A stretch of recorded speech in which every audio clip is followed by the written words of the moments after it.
Hello বন্ধুরা, এখন আমি তোমাদের কাছে নিয়ে এসেছি কয়েকটা ছোট ছোট গাছের ভিডিও। দেখো, এই গাছগুলো কিন্তু বড় হলে খুব ভালো একটা আকৃতির হয়। এখন হয়তোবা দেখতে বোঝা যাচ্ছে যে ছোট ছোট গাছ, ছোট ছোট টবের মতো রয়েছে।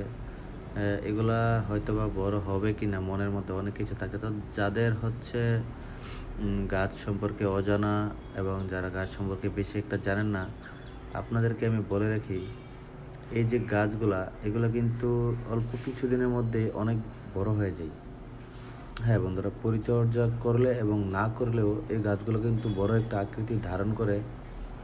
এবং প্রতিদিনের মতো এই গাছগুলোকে হালকা একটু পানি দিতে হয়। এই পানির কারণে কিন্তু গাছগুলো অনেক সুন্দর সুন্দর এবং বড় বড় আকৃতিতে বড় হয়ে থাকে। সো বন্ধুরা, এখানে যে আপনারা গাছগুলো দেখতে পাচ্ছেন, এগুলো কিন্তু মোটামুটি একটার সাথে একটা লাগিয়ে গেছিয়ে রাখা হয়েছে। যার কারণে এখানে বোঝাই যাচ্ছে না যে এখানে কতগুলো গাছ রয়েছে। অ্যাকচুয়ালি বন্ধুরা, এখানে প্রায় অনেকগুলো গাছ রয়েছে, যেগুলো হচ্ছে আলাদা আলাদাভাবে বিক্রি করা হয় এবং এখানে কিন্তু আলাদা আলাদা গাছ রয়েছে। আপনারা যদি লক্ষ্য করেন, এই পাশটাতে দেখেন, এই পাশটাতে কিন্তু এই যে পান পাতার মতো দেখতে কিছু গাছ রয়েছে, এগুলো কিন্তু পান গাছ নয় বন্ধুরা, আরও কিছু গাছ রয়েছে। সো সব কিছু মিলিয়ে কিন্তু এই গাছগুলো যদি আপনি রোপণ করেন, তাহলে দেখবেন যে আলাদা আলাদা আকৃতিতে সবগুলো বড় হচ্ছে।